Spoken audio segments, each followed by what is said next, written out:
Kali ini saya akan menjelaskan tentang supervisi akademik, di mana saya kali ini dengan rekan saya Hairul Umam SPD sebagai coach dari guru kelas 4 SDN Anyar 1. Kemudian saya sendiri Muhammad Nasir Uluan yang berperan sebagai coach atau supervisor dalam hal ini. Selamat menyaksikan.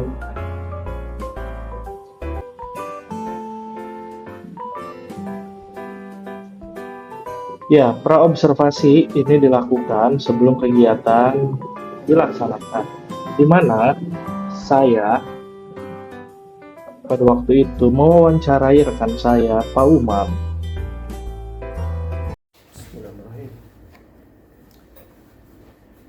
Assalamualaikum warahmatullahi wabarakatuh, Pak Umam. Waalaikumsalam, Pak. Sehat. Alhamdulillah. Selamat pagi, Pak Umam. Selamat pagi, Pak. Bapak, hari ini seperti yang kita sepakati, kita akan melakukan observasi supervisi, Pak. Ya, siap. Tujuan pembelajaran untuk observasi Bapak akan seperti apa, Pak?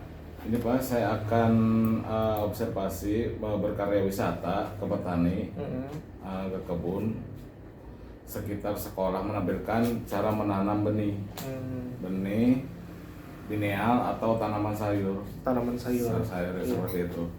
Taman rambat lah. Iya. Tujuannya agar siswa mampu menanam benih lineal dengan rasa tanggung jawab. Makanya saya membawa anak untuk berkarya wisata, membawa mereka ke petani supaya melihat secara langsung bagaimana cara menanam benih tersebut. Gitu, Siap. Berdasarkan jawaban Bapak tadi, jadi kita akan fokus pada praktik menanam benih lineal. Betul, Seperti itu. betul Pak, benar, betul. Oke. Untuk memahami tujuan pembelajaran itu, Pak, apa yang sudah Bapak siapkan? Saya sudah menyiapkan bahan ajar, Pak. LKPD-nya sudah saya isi petunjuk menanam benih sudah saya buat, semayan sudah saya siapkan, dan nomor evaluasi juga, Pak. Oke. Dan strategi yang dipersiapkan adalah discovery learning. Oke. Strateginya ya. Apa tujuan pengembangan yang ingin Bapak tingkatkan? Ya, saya ingin mengetahui kolaborasi siswa aja dan kolaborasi siswa saat belajar di luar kelas. Oke. Lalu Pak, bagaimana indikator keberhasilan dari kemampuan kolaborasi di pembelajaran tersebut, Pak? Saya rasa 80% siswa mampu bekerja dalam kolaborasi temannya, maka saya anggap berhasil. Kalau misalkan sudah kerjasama ya temannya, itu saya anggap berhasil. Oke. Jadi tolak ukur Bapak 80% ya. Ya. Melalui kegiatan apa itu Pak 80% ya? Ketika hasil evaluasi, Pak. Ketika hasil evaluasi menunjukkan pemahaman dalam menanam benih tersebut. Oke. Jika seperti itu, saya akan mempersiapkan alat evaluasinya. Oke. Terima kasih, Pak. Oke.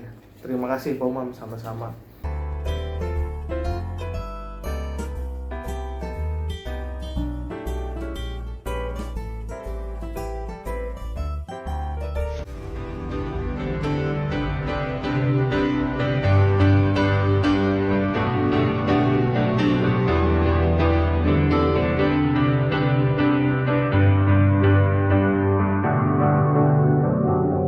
Yellow diamonds in the light.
ke sana biar nyambung.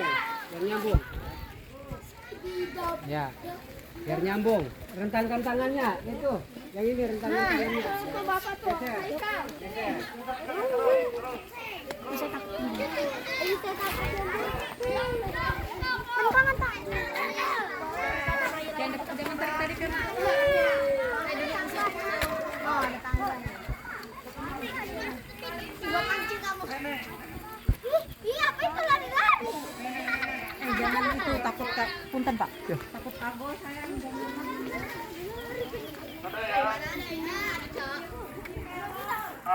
Itu menjelaskan tentang bahwa di bumi ini ya, di mana kita dipijak itu ada tanah, ada air. Itu yang memberi penghidupan terhadap kita.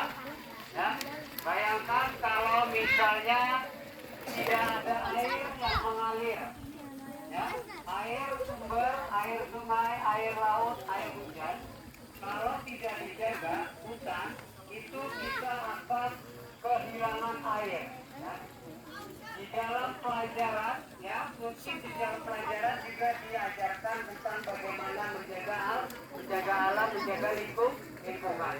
Nih, kita kalau pohonnya ditebangin, ya alamnya tidak dijaga, airnya akan hilang, ya.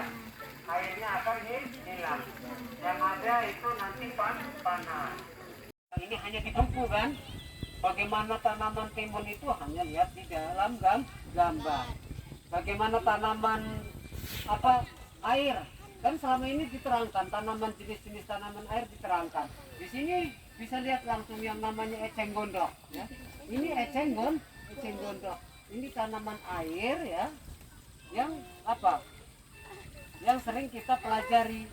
Selama ini kita nggak pernah melihat. Atau misalnya ada jenis-jenis tanaman keladi. Apa itu? Kayak talas. Nah ini talas namanya, tanaman talas. Selama ini kita nggak tahu karena hanya melihat di dalam buku. Atau pisang, tahunya hanya sudah di atas meja. Atau nasi itu tahunya sudah di atas piring. Tidak pernah tahu bagaimana nasi itu ya prosesnya dari tanam sampai Soekarno.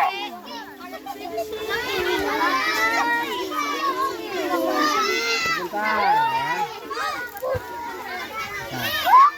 Sebentar. Ambil bibit yang baru. Sebentar. Ambil bibit yang baru.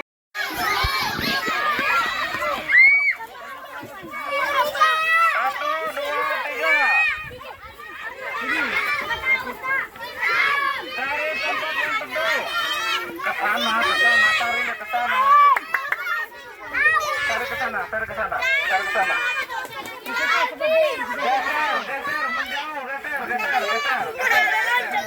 Boleh loncat. Oke. Geser ke sana. Pak Guru pilih ya kelompoknya ya. Ya. Pegang isi ya. Pegang diisi pakai media semai. Ya, ini. Ya. 2 orang cukup, 2 orang isi. 2 orang aja, 2 orang. Isi ya sampai penuh terus.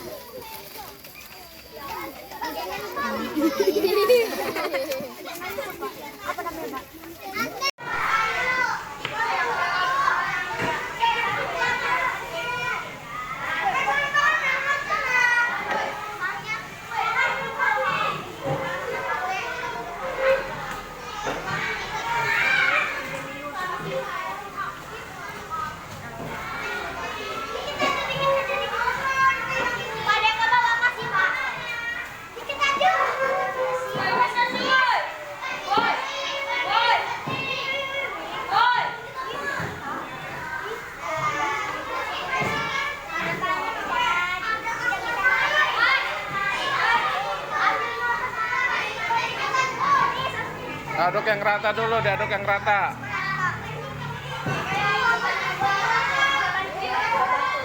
Dulu diaduk.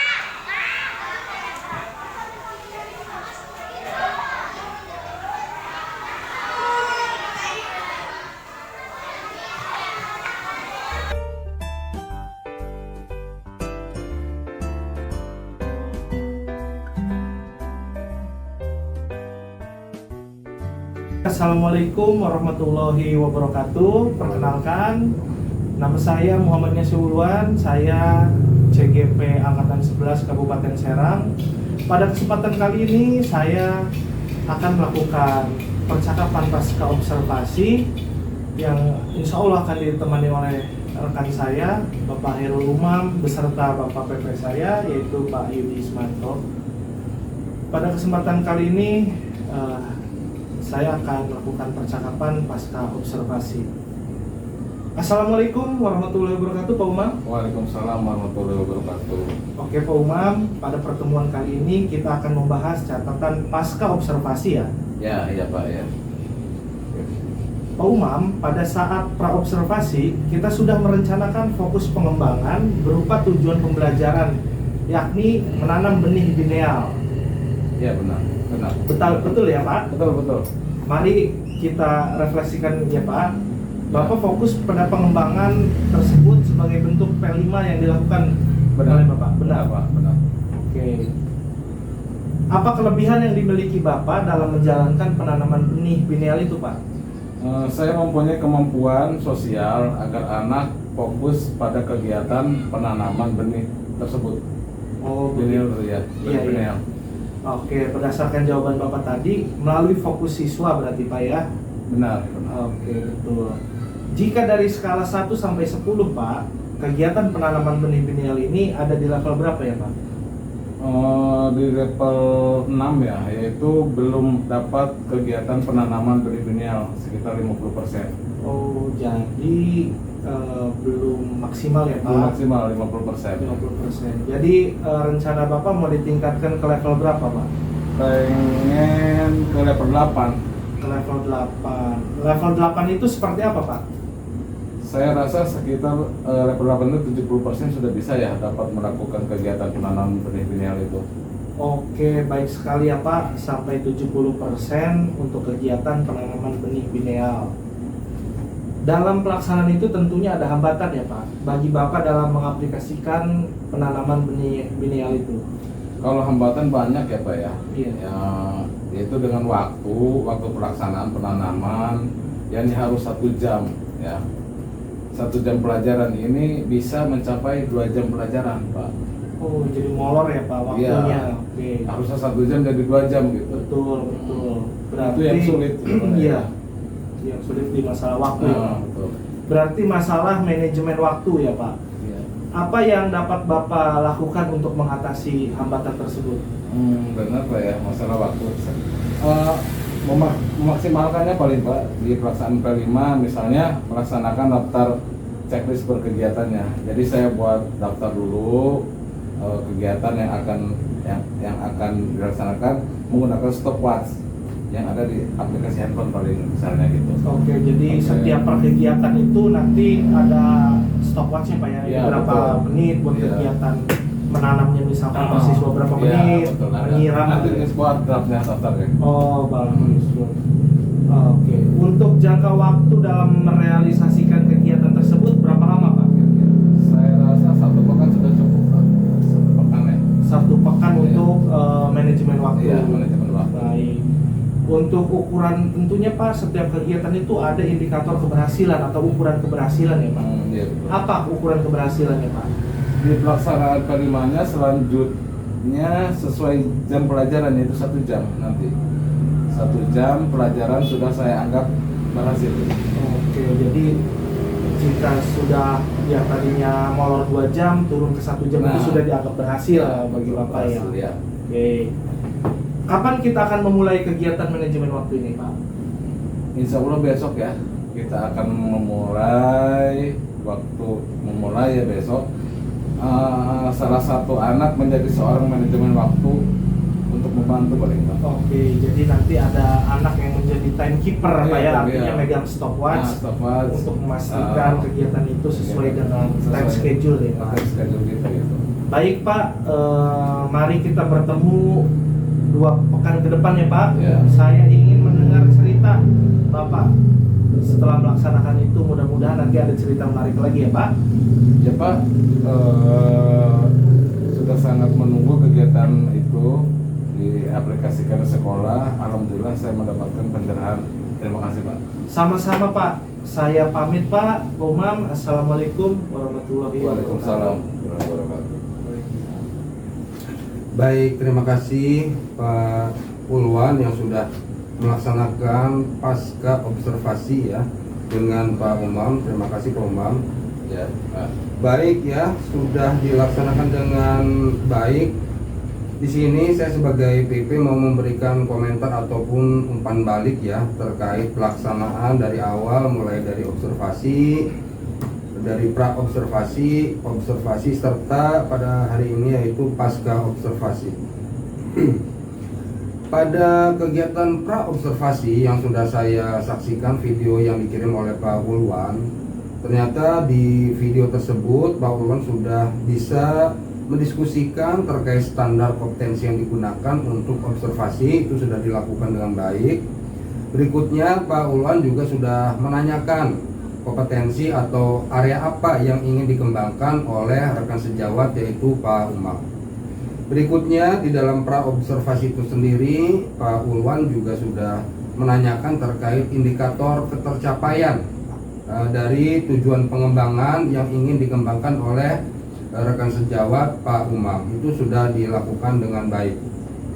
Berikutnya pada tahapan observasi, pada tahapan observasi itu sendiri bahwa Pak Ulwan ya saya mencatat poin-poin pentingnya, bahwa Pak Ulwan juga mencatat yang terlihat dan yang terdengar ya pada saat melakukan observasi tersebut di kelas dan juga di luar kelas. Itu sudah dilakukan. Kemudian juga menanyakan terkait fokus ataupun area yang ingin dikembangkannya juga sudah baik. Terhadap pada waktu pelaksanaan pra observasi sudah ditanyakan tentang tujuan pembelajarannya, apa yang ingin dicapai, itu sudah dilakukan dengan baik. Berikutnya Pak Ulwan, saya akan memberikan umpan balik terkait kegiatan pada hari ini yaitu pasca observasi. Pada pasca observasi, seorang coach ya, dalam hal ini Pak Ulwan sudah menanyakan apa yang sudah dilakukan pada saat Pak Umam melaksanakan action di luar kelas, yaitu tadi temanya tentang apa Pak? Penanaman benih. Penanaman benih ya, itu sudah dilakukan dengan baik. Kemudian juga Pak Ulwan sebagai coach juga sudah menanyakan indikator ketercapaiannya juga. Kemudian area yang ingin dikembangkannya juga sudah ditanyakan dengan baik. Berikutnya Pak Ulwan juga menanyakan langkah-langkah pembelajarannya. Kemudian juga sudah menanyakan terkait kendala atau kekurangannya apa katanya gitu ya tadi. Ternyata dijawab oleh si Koci yaitu pada manajemen waktu. Nah, pada manajemen waktu itu sangat penting kata si Koci bahwa yang harus dilakukan adalah menentukan waktu dengan stopwatch mungkin ya ke depannya Pak ya. Itu sudah dilakukan dengan baik. Berikutnya seorang coach ya dalam hal ini adalah Pak Ulwan sudah menyampaikan catatan hasil observasi berupa penilaian ya dan juga asumsinya juga sudah dilakukan. Kemudian fokus pada area yang ingin dikembangkan pada tahapan pra observasi itu sudah dilakukan oleh Pak Ulwan. Kemudian Pak Ulwan juga sudah menanyakan terkait apa indikator keberhasilannya katanya gitu ya. Itu juga sudah ditanyakan, sudah dilakukan dengan baik ya. Kemudian indikator yang harus dilakukan agar berhasil yaitu tadi manajemen waktu ya. Manajemen waktu itu penting bahwa pada tahapan kegiatan tersebut mungkin dibantu oleh tadi siswa ya Pak ya. Siswa. Jadi Ya. melibatkan kegiatan pembelajaran dengan siswa juga langsung ya. Baik. Kemudian terkait umpan balik oleh coach kepada coach ya. Terkait umpan balik kapan waktu berikutnya ya sebagai tindak lanjut berikutnya itu sudah dijawab oleh Koci bahwa besok katanya Pak ya. Besok ya, langsung. Langsung ya. Jadi sudah merancang ya kegiatan. Soalnya waktunya mepet ini Pak. Oke. Jadi harus segera Harus begitu segera. ya. Oke, oke. Mumpung masih hangat. Masih hangat ya. Itu mungkin dalam pasca observasi saya sudah memberikan waktu umpan baliknya ya, sudah menanyakan dan sudah dijawab juga oleh Koci bahwa besok saya berharap Pak, setiap kegiatan pembelajaran yang pertama itu adalah terencana dulu, perencanaannya harus matang. Kemudian pembelajaran yang telah dilakukan itu kekurangannya apa saja dicatat, sehingga nanti kegiatan besok khususnya itu kegiatannya berjalan dengan baik dan juga lancar sesuai dengan kompetensi yang diharapkan oleh Bapak gitu, Pak Umar sebagai wali kelas. Oke Pak Ulwan, mungkin itu saja komentar ataupun umpan balik yang bisa saya berikan. Mudah-mudahan ke depan Pak Ulwan lebih baik lagi sebagai koci dalam hal ini menggali pemikiran sejauh mana kemampuan-kemampuan yang belum muncul pada koci ini agar ke depan itu bisa dimunculkan kembali. Seperti ada lagi, apa lagi Pak? Ada lagi Pak? Ya. Dan seterusnya. Oh sepertinya cukup, nah baru ganti ke yang lainnya. Dan itu mungkin pembelajaran bagi saya juga dan Pak Ulan. Akhirnya mungkin itu saja yang saya beri komentarnya dalam waktu hari ini. Mudah-mudahan bermanfaat. Saya akhiri billahi taufiq wal hidayah. Wassalamualaikum warahmatullahi wabarakatuh.